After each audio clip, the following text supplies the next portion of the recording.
दोस्तों, क्या आपने किसी घोड़े को बात करते हुए सुना है?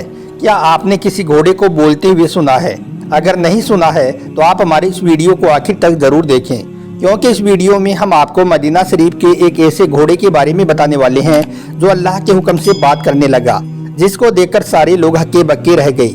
और यकीनन इस वाक़ये को सुनकर आप लोग भी हैरान हो जाओगे, इसलिए आप इसको पूरा जरूर देखें और कमेंट बॉक्स में सुभान अल्लाह लिखकर शेयर भी कर दें, ताकि यह वीडियो और भी लोगों के पास में पहुंच जाए।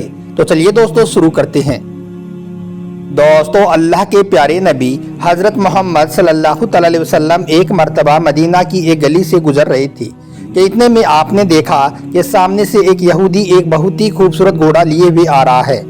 वो यहूदी जब आपके करीब आया तो आपने पूछा, ए शख्स, क्या तुम इस घोड़े को बेचते हो? तो उस यहूदी ने कहा कि हाँ, अगर इसकी कीमत अच्छी मिल जाए तो मैं इसको बेच देता हूँ। तो यह सुनकर अल्लाह के नबी हजरत मोहम्मद सल्लल्लाहु अलैहि वसल्लम ने पूछा, ए शख्स, तुम इस घोड़े की कितनी कीमत लेना चाहती हो? तो उसने कहा कि 100 दिनार। आप सल्लल्लाहु अलैहि वसल्लम को वह घोड़ा बहुत पसंद आ गया था, इसलिए आप कहने लगे, ए शख्स, तुम यहीं पर रुको, मैं इसकी कीमत लेकर अभी आता हूँ और तुमसे यह घोड़ा लेता हूँ। उसके बाद अल्लाह के नबी सल्लल्लाहु अलैहि वसल्लम घोड़े की कीमत लेने के लिए चले गई और वो यहूदी वहीं पर खड़ा होकर आपका इंतजार करने लगा। इतने में एक दूसरा शख्स वहां से गुजर रहा था तो उसने देखा कि एक यहूदी एक घोड़े को लिए हुए खड़ा है। यह देखकर उसने पूछा, ए शख्स, यहाँ पर क्यों खड़े हो? तो उस यहूदी ने कहा कि मुसलमानों के नबी हजरत मोहम्मद सल्लल्लाहु अलैहि वसल्लम के साथ में इस घोड़े का सौदा हुआ है, वो इसकी कीमत लेने के लिए गए हुए हैं और मैं यहाँ पर खड़े होकर उनका इंतजार कर रहा हूँ। अब दोस्तों, वो घोड़ा इतना ज्यादा खूबसूरत था कि उस शख्स का भी उस पर दिल आ गया, इसलिए वो कहने लगा, ए शख्स, मुझसे ज्यादा पैसे लेकर इस घोड़े को मुझे दे दो, यानी कि मैं अल्लाह के नबी से ज्यादा कीमत आपको दे देता हूँ, यह घोड़ा आप मेरे हवाले कर दो। तो यह सुनकर उस यहूदी ने कहा, मगर मैं तो इस घोड़े का सौदा कर चुका हूँ। तो उस शख्स ने कहा कि क्या इसका कोई गवाह मौजूद है? वो यहूदी कहने लगा कि नहीं, इसका कोई गवाह तो नहीं है। तो यह सुनकर फिर वो शख्स कहने लगा, फिर क्या है, मुकर जाना, मैं इस घोड़े की कीमत तुमको ज्यादा देकर इसको खरीद लूंगा। तो यह सुनकर वो यहूदी पैसों के लालच में आ गया, इसलिए वो कहने लगा कि ठीक है, अब यह घोड़ा ज्यादा पैसों में मैं तुम्हें देने को तैयार हूँ। अब दोस्तों, वो दोनों आपस में इस तरह की बातें कर ही रहे थे कि इतने में अल्लाह के प्यारे नबी हजरत मोहम्मद सल्लल्लाहु अलैहि वसल्लम घोड़े की कीमत लेकर आ पहुंचे। आपको देखकर वो यहूदी मुकर गया और कहने लगा कि हमारा तो कोई भी सौदा नहीं हुआ है।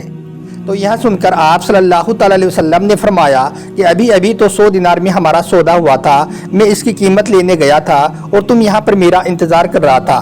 मगर अब वो यहूदी कहने लगा कि हमारा तो कोई भी सौदा नहीं हुआ था। अब अल्लाह के नबी सल्लल्लाहु अलैहि वसल्लम तो कह रही हैं कि मैंने यह घोड़ा खरीदा है और वो यहूदी कह रहा है कि मैंने यह घोड़ा नहीं बेचा है। यह सुनकर फिर वहाँ पर लोगों का हुजूम जमा होने लगा, यानी कि वहाँ पर लोग इकट्ठा होने लगे।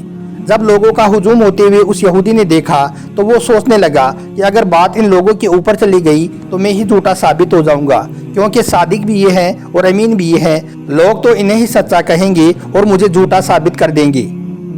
इसलिए फिर वो यहूदी कहने लगा, ए नबी सल्लल्लाहु अलैहि वसल्लम, आप मुझे ये बताएं कि जब किसी दो आदमियों का कोई मामला उलझ जाता है तो उनमें फिर फैसले की क्या सूरत बनती है, यानी कि फिर उन दोनों का फैसला किस तरह से होता है, इसके बारे में आपकी शरीयत क्या कहती है? तो यह सुनकर अल्लाह के नबी हजरत मोहम्मद सल्लल्लाहु अलैहि वसल्लम ने फरमाया कि मेरी शरीयत तो यह कहती है कि जो मुत्तई है, यानी कि जो दावा करने वाला है, वो गवाह लाए, और जो इनकार करने वाला है, यानी कि जो मुकर रहा है, वो कसम दे दे, तो फिर उनका फैसला हो जाता है। इतना सुनते ही वो यहूदी कहने लगा कि फिर ठीक है, आप मुत्तई हैं, आप दावा करने वाले हैं, आप कह रहे हो कि आपने यह घोड़ा खरीदा है, तो आप गवाह लाएं, और अगर आपके पास में कोई गवाह नहीं है, अगर आप गवाह नहीं ला सकते हो, तो फिर मैं कसम दे देता हूँ। दोस्तों, झूठ तो वो यहूदी पहले ही बोल चुका था, इसलिए उसके लिए कसम देना भी कोई मुश्किल काम नहीं था, इसलिए वो इसकी कसम देने के लिए भी तैयार हो गया। उसको ये भी अच्छी तरह से मालूम था कि इस बात का कोई गवाह भी मौजूद नहीं है, इसलिए वो फिर से कहने लगा कि अगर आपने ये घोड़ा खरीदा है तो आप गवाह पेश कर दें कि इतनी कीमत पर आपने यह घोड़ा खरीदा है। अगर आपके पास में गवाह नहीं है तो फिर मैं कसम दे देता हूँ। अब लोगों से भरा हुआ मजमा था, लोगों का हुजूम लगा हुआ था और उस यहूदी ने इस तरह की बातें कर दी थी। अब दोस्तों बात और आगे बढ़ती, वो यहूदी उस दूसरे शख्स को अपना घोड़ा पकड़ाता। इससे पहले ही वो घोड़ा आपके करीब आया और अपना सर झुकाकर कहने लगा, अशहदु अन्ना मुहम्मदुर रसूलुल्लाह, ए अल्लाह के नबी सल्लल्लाहु अलैहि वसल्लम, मैं गवाही देता हूँ कि आप ही अल्लाह के सच्चे नबी और पैगंबर हो।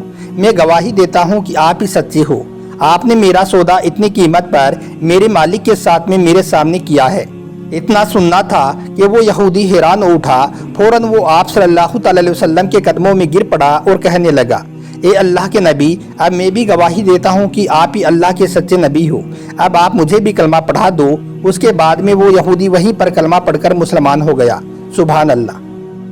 दोस्तों हम आपको बता दें कि अल्लाह के प्यारे नबी हज़रत मोहम्मद सल्लल्लाहु अलैहि वसल्लम को घोड़ों से बहुत ज़्यादा लगाव था।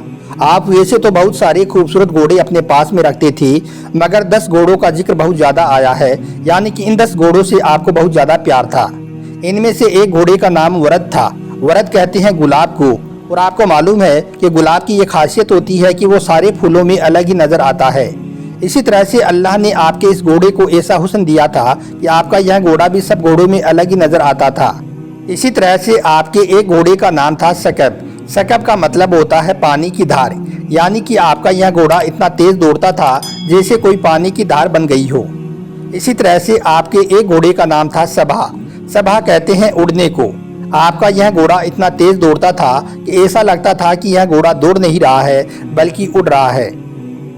आपके एक घोड़े का नाम था यासूक। यासूक कहते हैं शहद की मक्खियों की मलिका को।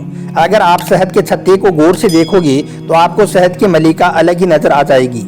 हम आपको यह भी बता दें कि शहद के छत्ते में कम से कम 30,000 मक्खियाँ होती हैं। इसी तरह से अगर आपके इस घोड़े को 30,000 घोड़ों में भी खड़ा कर दिया जाता तो यह अलग ही नजर आता था। इसी तरह से आपके एक घोड़े का नाम था जुलझुना। जुलझुना के बारे में कहा जाता है कि इस घोड़े को ईरान के बादशाह ने अल्लाह के नबी सल्लल्लाहु अलैहि वसल्लम को एक मरतबा तोहफे में दिया था। और अल्लाह के नबी सल्लल्लाहु अलैहि वसल्लम का यह मशहूर मौजिज़ा है कि आप जिस घोड़े पर एक बार बैठ जाते थे फिर वो घोड़ा कभी भी बूढ़ा नहीं होता था। आपके इस घोड़े की रफ्तार, इसकी खास आवाज़ और इसकी खूबसूरती की वजह से इसका नाम जुलझुना रखा गया था। जब भी आपका यह घोड़ा मैदान में हमलावर होता तो ऐसा लगता था जैसे कि यह घोड़ा दौड़ नहीं रहा है बल्कि उड़ रहा है। इसी वजह से इस घोड़े को जुलझुना यानी कि 2 परों वाला घोड़ा कहा जाने लगा। दोस्तों हम आपको बता दें कि हज़रत इमाम हुसैन रज़ी अल्लाह तआला अन्हु के साथ में करबला के मैदान में जो घोड़ा था वो यही जुलझुना था। इस घोड़े से हज़रत इमाम हुसैन को बचपन से ही बहुत लगाव था। एक मरतबा हज़रत इमाम हुसैन अपने नाना जान के पास पहुंची और जाकर जुलझुना के पास में खड़ी हो गई। उस वक्त अल्लाह के नबी सल्लल्लाहु अलैहि वसल्लम अपने कुछ साथियों के साथ में अपने घोड़ों के पास मौजूद थी। यह देखकर आप सल्लल्लाहु अलैहि वसल्लम ने हज़रत इमाम हुसैन से पूछा, बेटा क्या तुम्हें यह घोड़ा पसंद है? क्या तुम इस घोड़े पर सवारी करना चाहती हो? तो यह सुनकर हज़रत इमाम हुसैन ने कहा, हाँ नाना जान, मैं इस पर सवारी करना चाहता हूँ। आपकी यह बात जुलझुना को सुन गई, इसलिए वो फौरन दौड़ता हुआ इमाम हुसैन के करीब आया और आकर आपके कदमों के पास बैठ गया ताकि आप उस पर आसानी से सवार हो जाओ। फिर हज़रत इमाम हुसैन ने काफ़ी देर तक जुलझुना पर सवारी की। यह देखकर अल्लाह के नबी सल्लल्लाहु अलैहि वसल्लम की आंखों में आंसू आ गई। आप फरमाने लगे, बेटा ये वही घोड़ा है जो यौम आशूरा के दिन करबला के मैदान में तुम्हारी मदद करेगा। फिर अल्लाह के नबी ने जुलझुना को हज़रत इमाम हुसैन के हवाले कर दिया।